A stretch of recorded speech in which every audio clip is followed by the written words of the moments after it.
안녕하세요. 잡쇼광입니다. 한국 해군은 오늘도 대항으로 나아가려고 노력하고 있습니다. 국방부는 국방 중기 계획에 특히 해군력을 강조하기도 했는데요.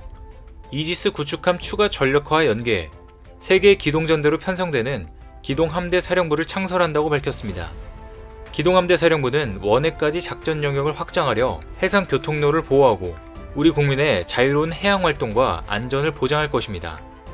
해군이 계획 중인 3개의 기동전대의 기함으로는 해군 최초의 강습함인 독도함과 이번함인 마라도함, 그리고 2033년에 완성되는 한국형 항공모함이 각각 배치될 것으로 예상되는데요. 또 각 기동전대는 각각 한국형 구축함 6척과 잠수함 2척이라는 막강 전력을 갖출 예정입니다. 특히 한국의 지리적 특성상 위에는 북한, 왼쪽에는 중국, 오른쪽에는 일본이 자리하면서 각종 대립의 틈바구니에서 대한민국을 지키기 위해 많은 이들이 노력하고 있는데요. 그래서 오늘은 한국의 해군력 증강과 관련해서 우리가 어떠한 노력들을 하고 있는지 자세히 살펴보겠습니다.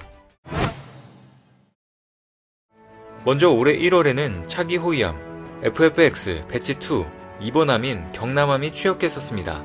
뒤이어 5월에는 대전함이 진수됐는데요. 지난 8월에는 차기 호위함 배치4 사업에 대한 사업비 3조 5천억 원 투입이 결정됐습니다.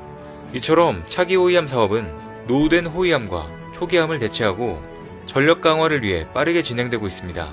맨 처음 대한민국의 차기 호위함 사업으로는 1970년에서 1990년까지 울산급 호위함 9척이 건조되고 배치되었었습니다. 여기에 더해 동해급 초계함, 포항급 초계함 28척까지 합쳐 북방 한계선을 수호하는 연안작전의 핵심 역할을 맡았었는데요.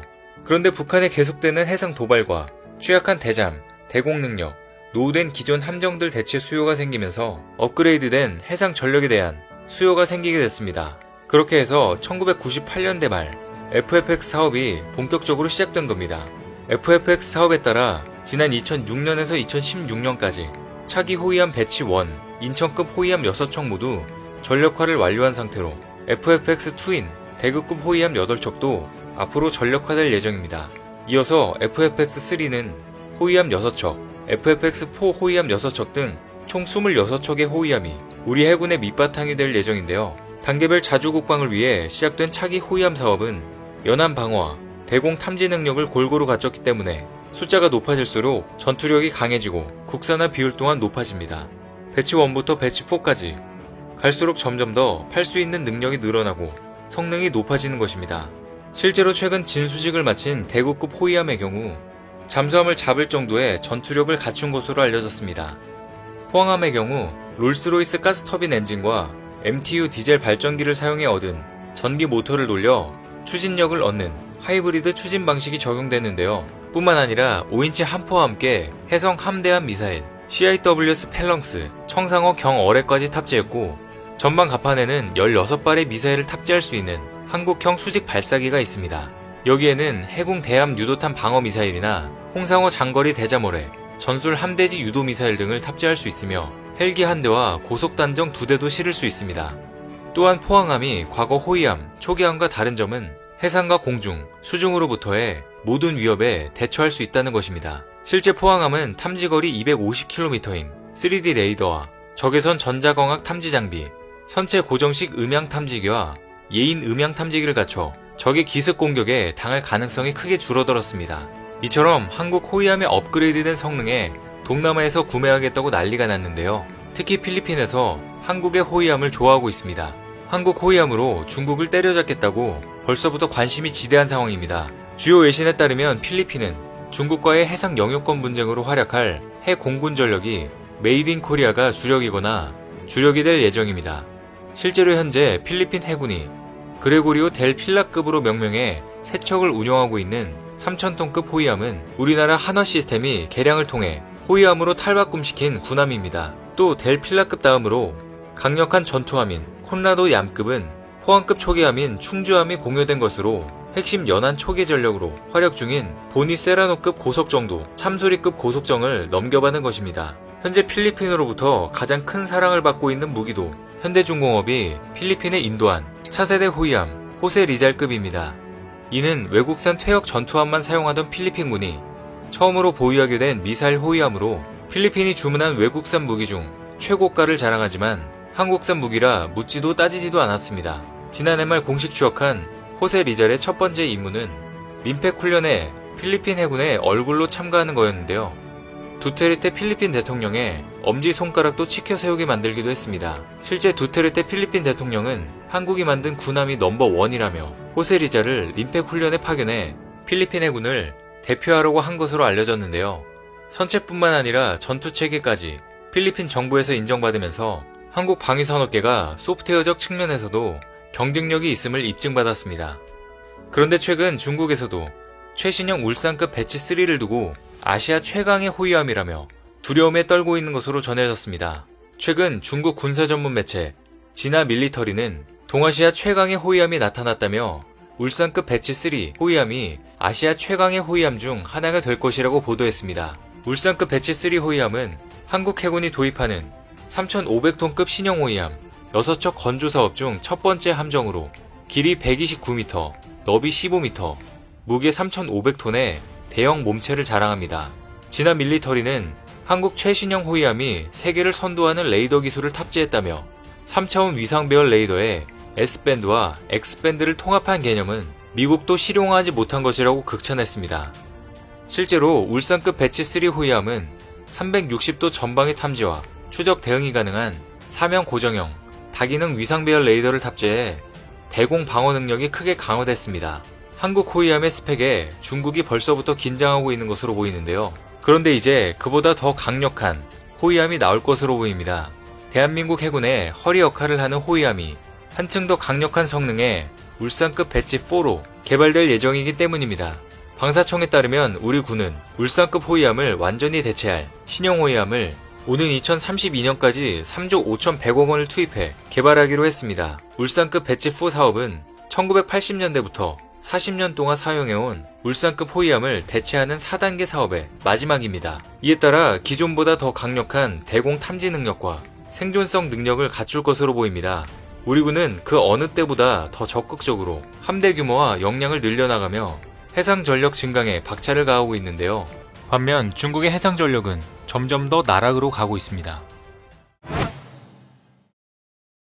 내셔널 인터레스트는 랴오닝함에 대해 떠다니는 관이라며 역대 최악의 항공모함 5척 중에 워스트로 꼽았습니다. 랴오닝함은 전원장에는 물론 최근 몇 년 동안 수리를 받은 것으로 알려졌지만 손댈 곳이 너무나도 많아 어디서부터 어디까지 수리됐는지 명확한 범위도 불분명합니다. 바리아그를 가져다 개조한 랴오닝함은 인도 당시 중국에서 개장공사로 선체 일부와 아일랜드 같은 상부 구조물이 변경되고 장비도 대부분 중국제로 변경됐었는데요. 이 때문에 특히 문제가 많이 발생한 것으로 보입니다.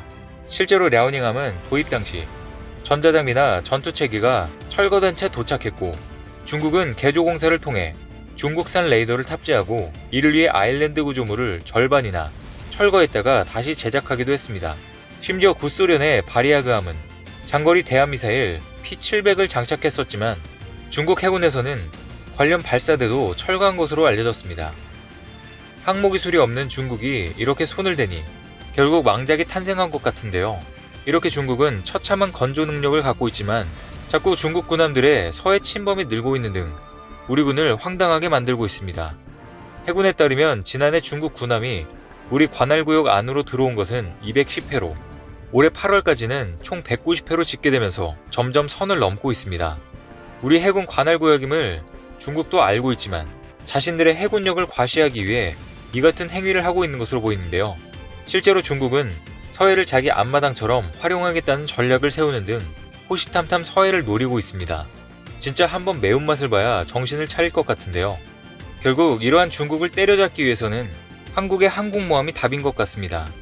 서해의 내외화를 꾀하고 있는 중국에 대항하기 위해서는 우리의 바다를 침범하는 세력에 대해 단호히 배격할 수 있는 독자적인 억제 능력을 가져야 하기 때문입니다. 중국이 2030년까지 항모 6척을 보유하겠다고 선언하면서 한국의 항공모함 사업도 빠르게 진행돼야 할 것으로 보이는데요. 해군의 오랜 수건이었던 경항모 사업의 실제 연구는 김영삼 정부 때부터 시작됐습니다. 경항모는 국방부가 2019년 국방중기계획에서 다목적 대형 수송함 2 개념 설계 계획을 반영하면서 공식화했고 지난해 8월 국방중기계획에 개념 설계와 기본 설계 계획이 반영됐는데요. 그런데 최근 대한민국의 경항모 사업이 완전히 백지화될 뻔했던 아찔했던 일이 벌어졌었습니다. 더 정확히 말하자면 경항모 예산이 크게 삭감되면서 항공모함의 도입 여부와 설계에 대한 논의를 처음부터 다시 진행해야 했던 겁니다. 국방부에 따르면 지난달 국회 국방위원회는 간접비 5억 원만 남기고 경항모 관련 예산을 대폭 삭감했습니다. 그런데 이 간접비도 출장비 명목이라는 점에서 사실상 전액 삭감이나 다름없었습니다. 이처럼 경항모 사업 자체가 좌초위기를 맞으면서 본회의에서는 찬성 반대파의 주장이 서로 엇갈리며 막판까지 이견이 좁혀지지 않았었는데요. 결국 본회의 의결을 앞두고 극적으로 경항모 예산이 부활에 성공했습니다. 실제로 최근 중국과 일본도 항모를 운용 중이며 더 확장하는 추세입니다. 경제 안보 관점에서 봐도 한국형 항공모함은 필요할 것 같은데요. 많은 군사 전문가들도 중국과 일본 때문이라도 최소한 경항모 기본 설계 능력을 갖추고 있어야 한다며 사업을 하루라도 빨리 착수해야 한다고 주장하고 있습니다. 이와 같은 이유로 경항모는 더 늦출 수 없는 사업이고 사업 타당성도 충분히 검토되고 있을 만큼 첫 발만 내디디면 되는 거였는데요. 그러나 반대 측은 해군의 경항모 사업 추진이 포퓰리즘적이라고 비판하며 6조 원이라는 막대한 사업비가 소요된다며 애초부터 비용을 삭감해 원점으로 되돌리려고 했습니다. 그런데 사실은 반대 측에서도 어중간한 경항모보다 중형항모 건조로 전환하려는 움직임을 보인 것일 수도 있습니다. 미래 전장과 기술 변화를 감안해 항모 선정에 신중을 기해야 한다는 주장도 나오고 있기 때문입니다. 기본 설계를 충실하게 진행하되 유연성을 두고 검토할 필요가 있다는 겁니다. 어찌됐든 전방위 안보 위협에 대비하기 위해 미래 핵심 전력인 항모 사업은 반드시 필요하기 때문입니다. 그런데 시간이 없다고 판단한 해군 참모총장은 좌초 위기에 놓인 경항모 사업을 반드시 추진하겠다는 의지를 드러냈습니다. 부석종 해군 참모총장은 경항모는 국제 안보 환경의 불확실성이 증대되는 상황에서 우리 국민의 생명과 재산을 보호하고 국가 이익을 지켜낼 수 있는 핵심적인 합동 전력이 될 것이라고 호소했습니다. 또 경항모 건조 시 이를 호위할 구축함이 추가로 필요하게 된다는 주장에 대해서도 반박했는데요. 이에 대해 부총장은 호위 구축함을 추가로 확보해야 되는 것이 아니라 이미 확보하고 있는 구축함들의 지휘함으로 항모를 확보하는 것이라고 설명했습니다. 즉 항모 건조비에 호위용 구축함 건조비를 포함시키는 것은 적절하지 않다는 겁니다. 아울러 부총장은 우리의 지정학적인 위치, 국제사회에서의 책임 있는 역할을 고려하면 이제 큰 시각의 안보관이 필요하다며 경항모 도입 당위성과 사업 추진의 필요성을 끝까지 호소했습니다. 그리고 결국 내년도 예산이 확정되면서 해군과 방위사업청은 경항모 기본 설계를 비롯한 관련 사업을 진행할 동력을 확보했습니다. 국방부에 따르면 지난 3일 국회 본회의에서 내년도 국방예산 의결 결과 경항모 예산이 72억 원으로 확정되며 정부 원안이 그대로 반영됐습니다. 이에 따라 내년도 국방예산안에 경항모 사업비로 기본 설계 착수금 62억 4,100만원, 함재기 자료와 기술지원비 8억 4,800만원, 간접비 9,900만원을 포함한 72억 원이 포함됐습니다. 시급히 진행해야 할 경항모 사업이 내년 예산안에 제대로 반영되지 않으면 차기 정부에서는 사업이 엎어질 수도 있어 이번에 예산 복원을 위해 적극적으로 움직였던 건데요. 이처럼 예산이 확정됨에 따라 2033년 전력화를 목표로 하고 있는 경항모 사업이 내년의 예정대로 기본 설계를 시작하고 정상적으로 추진될 것으로 보입니다. 즉 이제는 배를 잘 만드는 일만 과제로 남은 것입니다. 그리고 또 최근 우리 해군이 한국형 항공모함에 업그레이드된 CG 영상을 공개했는데 크기가 더 커진 것으로 보여 화제가 되고 있습니다. 이제 사업이 시작된 만큼 설계를 중형 항모로 가야 한다는 의견이 많이 나오고 있는 상황인데요. 해당 영상을 본 누리꾼들은 경항모보다는 함재기가 더 다양한 중형 항모로 추진했으면 한다. 중형 항모에 F-35B를 탑재하더라도 차선책을 가질 수 있느냐에 따라 협상력이 엄청 달라질 수 있기 때문이다. 안방에서 연안작전 수행은 이미 지났다. 삼면이 바다인 대한민국에서 이지스 체계와 연계해서 전천후 조기 형보 및 항공 이동이 가능한 중형 항공모함은 필수라고 본다. 이왕 만들 거면 효용성 높은 중형 항모로 가야 한다. 경항모를 만든다고 해도 10년 뒤쯤 나올 건데 그때쯤이면 중국 해군은 최소 중대형 항모 3척은 있을 것이다. 항모를 만들려면 최소 6만 5천 톤급 이상은 돼야 한다.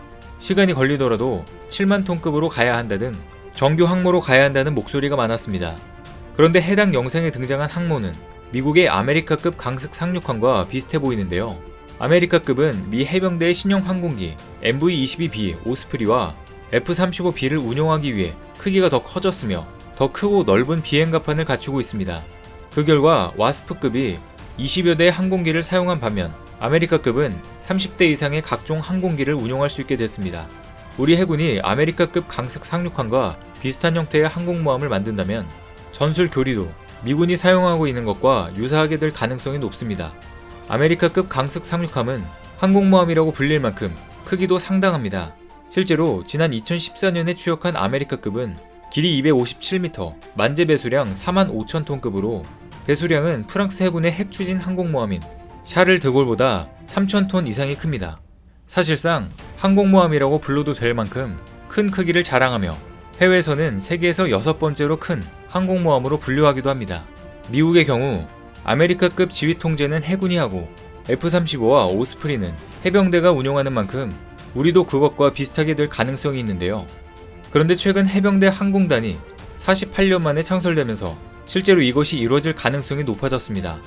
해병대 항공단은 적의 무력 도발 시 적진을 빠르게 파고드는 입체 고속 상륙 작전을 성공시킬 핵심 전력이 될 것으로 보이기 때문입니다. 이들은 전시 상륙 작전 임무 투입은 물론 국가 전략 도서 방어, 신속 대응 작전, 재해 재난 지원 등 다양한 작전에서도 임무를 수행할 예정입니다. 일본이 결국 한국 경찰청장의 독도 방문을 빌미로 보복팀을 만들면서 한국에 대한 제재와 대항할 방안을 만들어 맞선다고 밝혔는데요. 앞으로 이들은 국제사법재판소 제소와 같은 구체적인 제재를 요시마사 외무상에게 전달해 정책 반영을 요구할 것으로 보입니다. 일본의 독도 영유권 주장에 대한 야욕이 갈수록 노골적으로 변하고 있는 모습인데요. 그리고 이번에도 일본은 새로운 역사 왜곡 자료를 등장시키며 독도가 자기 땅인 양 억지 주장을 펼치고 있습니다. 주요 언론에 따르면 최근 일본은 독도 주변으로 진입한 중국과 러시아 군용기를 마치 자위대가 추적한 것처럼 거짓 자료를 만들었습니다. 하지만 독도 주변은 한국 방공식별구역이어서 일본 전투기가 들어올 수 없는 곳인데요. 독도를 자국 영역인 듯 표시하며 사실을 왜곡한 겁니다. 일본의 이 같은 행동은 러시아 조기 경보기가 동해로 왔던 지난 3월과는 확연히 다른 태도로 당시 일본은 한국의 공역인 것을 감안해 독도 부근 궤적은 표기하지 않았었습니다. 그런데 이번에는 정말로 왜곡 자료까지 만들면서 보복을 하나씩 시작하고 있는 것인데요. 그런데 최근 일본이 충격받을 소식이 하나 등장했습니다. 한국의 독도를 지킬 위그선의 상용화가 임박했다는 소식이 들려온 것입니다. 위그선은 비행기를 닮은 형태로 바다 위를 1m 정도로 떠서 고속으로 이동할 수 있는 선박도는 항공기입니다. 수면에서 고도 150m 이하로 비행하는 경우 선박으로 분류되는데 해상 순찰, 인명구조, 여객 화물 운송 등 해상 교통수단으로 활용하는 것은 물론 특히 군사 목적으로도 위그선을 운용할 수 있습니다. 국내 독자 기술로 만든 위그선이 본격적인 생산을 시작한 데 이어 최근 인도네시아 수출까지 임박했다는 소식이 나온 것인데요. 경남 사천시에 따르면 최근 인도네시아 상원 의원으로 구성된 사절단이 국내 위그선 공장을 방문해 위그선 성능과 기술을 꼼꼼히 살핀 것으로 전해졌습니다. 이번 방문은 인도네시아 사절단이 위그선 도입과 기술 협력 방안에 대해 깊은 논의를 하고 싶다는 뜻을 전해오면서 이뤄졌는데요. 현재 인도네시아는 수도를 자카르타에서 내륙 지역으로 이전하기로 결정하고 위그선 도입과 관련된 법 제정을 추진하고 있습니다. 17,000여 개의 섬으로 이뤄진 나라 인도네시아가 큰 관심을 보이고 있는 만큼 이번 수출 계약이 진행되면 위그선 수요가 2,000여 척 이상이 될 것으로 보이는데요. 순수 국내 기술로 만들어진 위그선이 우리나라를 넘어 세계 시장에 진출할 수 있을지 기대가 큰 상황입니다. 게다가 이제 울릉공항도 기존 계획보다 더 크게 확장되면서 위그선을 활용해 독도 주변 상황을 더 빨리 정찰하고 대응할 수 있게 됐습니다. 울릉군에 따르면 오는 2025년 개항 예정인 울릉공항의 전체 면적이 기존보다 17,500여 제곱미터 늘어나 43만 455제곱미터로 변경됐습니다. 이에 따라 독도 경비대 역할을 할 군사용 위그선이 울릉도에 배치되면 독도까지 20분이면 바로 작전 투입이 가능합니다. 해안 경계 업무를 효과적으로 수행하는 것은 물론 비상 상황에 대응하는 작전 계획을 신속히 짤 수 있을 것으로 보이는데요. 울릉도 군사기지 본격 착수와 위그선 상용화로 독도에 대한 실효적 지배력이 강화되면서 일본은 절대 얼씬도 할 수 없는 강력한 독도 수호를 하게 될 전망입니다. 한때 잘 나가던 일본은 점차 쇠퇴하고 있는 반면 한국의 해양 기술은 급속도로 발전하고 있습니다. 도산 안창호급 잠수함으로 이미 일본의 잠수함 기술을 넘어섰고 인도 잠수함 사업도 수주를 눈앞에 두고 있습니다. 기술력이 뒤처진 일본은 진작에 수주를 포기해버렸는데요. 관련 업계에 따르면 대우조선해양은 인도 해군의 차기 잠수함 도입 사업인 P-75I에서 수주가 거의 확실시됐다고 들려오고 있습니다. 현재 인도 정부는 30대 무장 드론과 6척의 첨단 잠수함 계약을 추진 중인데요. 최근 유력한 경쟁 후보였던 독일의 티센크루프도 빠지면서 대우조선해양이 최종 후보로 남아 기대감이 큰 상황입니다. 뿐만 아니라 필리핀에서도 한국 잠수함을 도입하기 위한 시나리오를 만들고 있는데요. 중국으로부터 군사적인 압박을 받고 있는 필리핀은 최근 2조 원을 투입해 잠수함을 도입하는 대규모 사업에 착수했습니다. 해군력을 증강시키기 위해 구체적으로 한국제 209급 잠수함 3척 도입을 타진하고 있는 것으로 알려졌습니다. 한국이 자체 개발한 209급 잠수함은 최첨단 전투체계와 고성능 어뢰를 장착해 중국의 핵잠수함도 충분히 숨어서 타격할 수 있는 능력을 갖추고 있는 등 강력한 무기입니다. 심지어 최근 필리핀 군 고위 관계자도 극비리의 대우조선해양을 방문하며 한국 잠수함 도입에 대한 시그널을 줬는데요. 필리핀 국방부 아빌라 차관도 대우조선해양을 찾아 수출형 1400톤급 잠수함을 둘러본 것으로 전해졌습니다. 수출형 잠수함은 인도네시아에 인도한 1400톤급 소형 잠수함에서 업그레이드된 버전입니다. 그동안 필리핀은 한국, 러시아, 유럽산 잠수함을 놓고 고민해오다 결국 한국산 잠수함에 관심을 보이며 가닥을 잡은 것으로 보이는데요.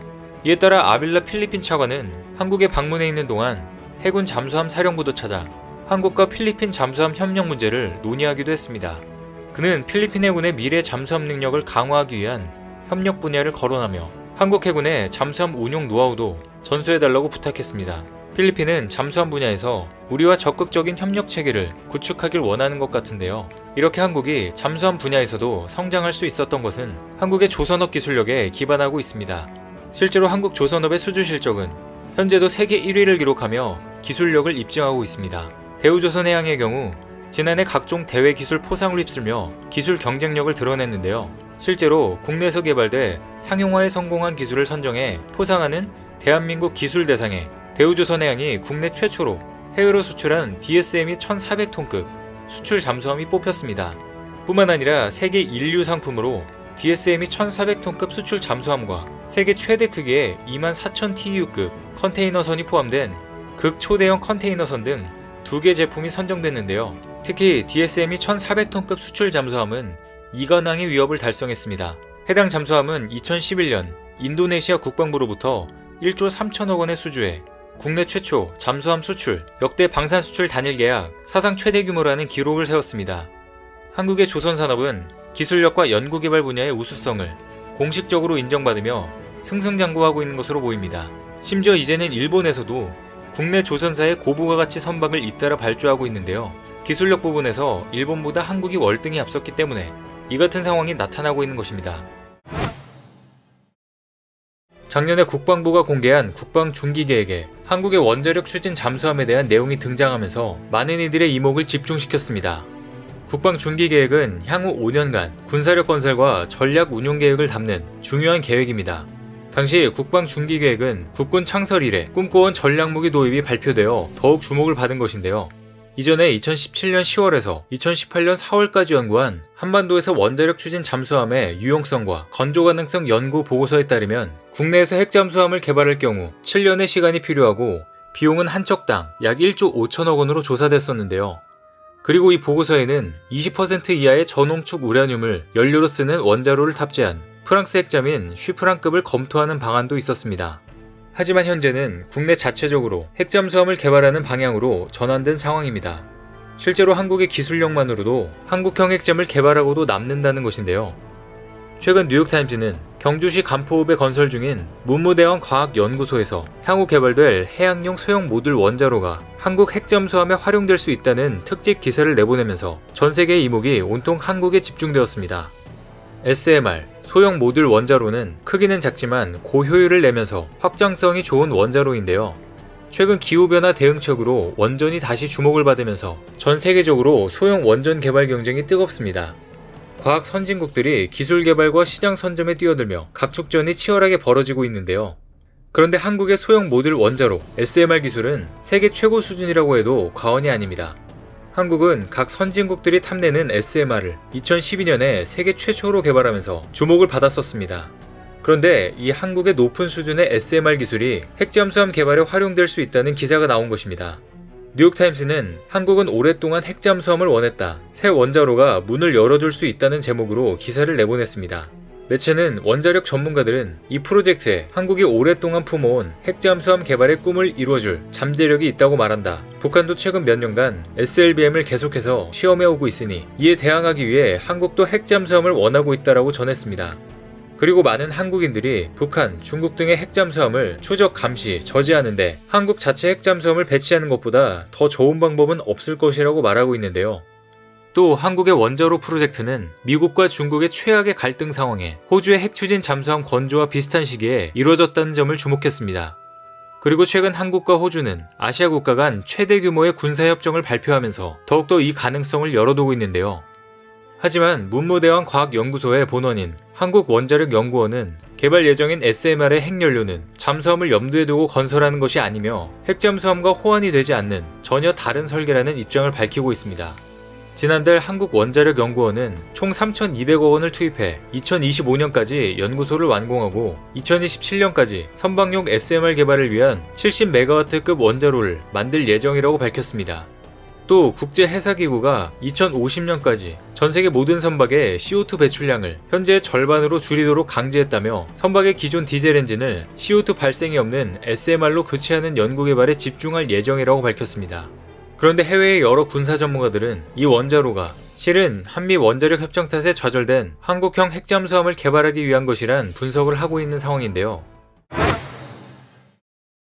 한국의 핵잠수함은 과거에 여러 번의 우여곡절을 겪었습니다.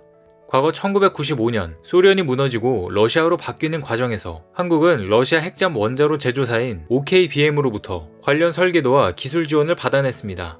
이를 시작으로 오랜 기간 끝에 연구한 결과 한국형 소형 원자로가 탄생하게 된 것인데요. 그리고 2003년 바라쿠다급 핵잠수함 3척을 건조한다는 362 사업을 비밀리에 진행하려고 했지만 몇 가지 논란이 되는 사건들이 발생해 중단되기도 했는데요. 하지만 한국은 오랫동안 희망을 버리지 않았습니다. 17년이 지난 현재 한국이 꿈꿔오던 원자력 잠수함의 꿈이 다시 시작되고 있는 건데요.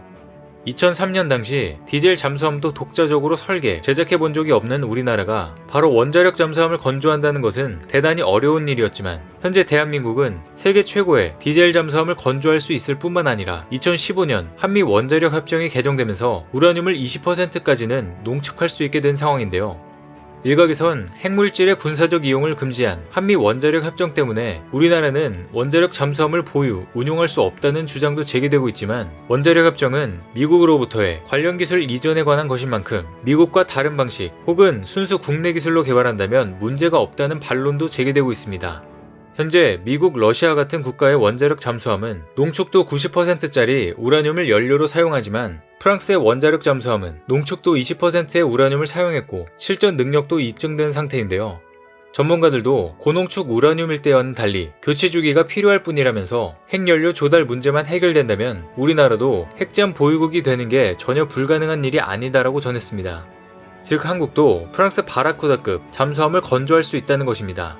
연속 수중작전 기간이 거의 무제한인 원자력 잠수함을 한국이 보유한다는 것은 중국, 북한, 일본 등 주변국들에게 치명적일 수밖에 없습니다.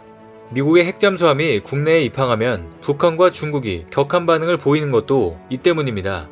서균열 서울대 원자핵공학과 교수는 핵잠용 원자로는 4년 안에 시운전할 수 있다. 건조 비용은 1조 원 초반대로 예상한다. 농축도 20%의 원자로는 30-40년간 연료 교체가 필요 없다고 밝히고 있습니다. 즉 우리는 이미 도산 안창호함에서 SLBM 발사까지 성공했으며 조금만 개량하면 4년 안에 바로 전략 원잠으로 거듭날 수 있다는 것입니다. 그런데 해외 군사 전문가들도 이와 비슷한 의견을 내고 있고 한국의 핵잠수함에 주목하고 있습니다. 허드슨 연구소의 잠수함 전문가인 브라이언 클라크에 따르면 한국 소형 모듈 원자로의 70메가와트급 출력은 초기 미국 잠수함 원자로의 출력과 유사하며 한국의 차세대 4,000톤급 잠수함의 전력을 공급하기에 충분하다고 말하고 있습니다. 그리고 해군 전문 매체인 네이벌 뉴스의 잠수함 전문가인 H.A. 서트는 이와 같이 밝혔습니다. 최근 들어 더 많은 국가들이 원자력 잠수함으로 눈을 돌리고 있다. 호주 해군과 브라질 해군은 최근 원잠 건조를 시작하기로 했고 여러 군사 전문가들은 그 다음 차례인 한국을 주시하고 있다고 밝혔습니다. 그리고 그는 한국이 핵잠수함 건조에 관심을 갖고 있는 것은 거의 20년 동안 공개적으로 나왔던 이야기이며 최근 오커스의 호주 핵잠 건조 진행을 통해 다시 한국 핵잠도 언급되고 있다고 말했습니다. 그리고 한국은 이제 잠수함 건조 산업과 원자력 산업을 모두 보유하고 있는 국가라고 언급하며 한국의 기술에 주목했는데요. 또 한국의 디젤 잠수함은 세계에서 가장 유능하고 가장 정교한 잠수함이라며 이제 한국 주변국들의 국제 정세가 그들의 핵잠수함 보유에 더 가까워지고 있다고 말하고 있습니다. 오늘날 바다는 인류의 생존과 번영의 터전, 그리고 소중한 자산이자 희망으로 그 중요성이 날로 증대되고 있습니다. 뿐만 아니라 동아시아 해상 주도권을 놓고 각국이 해양 증강에 전력을 다하고 있는 상황에서 우리의 해양 주권과 국익을 수호하기 위해서는 강력한 해군력은 필수적입니다. 그래서 우리 해군도 전력 증강에 올인하고 있는 것인데요. 이런 가운데 차기 호위함 사업이 마무리된다면 한국은 동아시아 해양 패권 경쟁에서 주도권을 확실히 잡을 것으로 보입니다. 오늘 준비한 소식은 여기까지입니다. 댓글을 통한 여러분들의 많은 의견 기다리겠습니다. 많은 분들의 생각이 모였을 때 진정 가치 있는 지식이 완성될 것입니다. 시청해주셔서 감사합니다.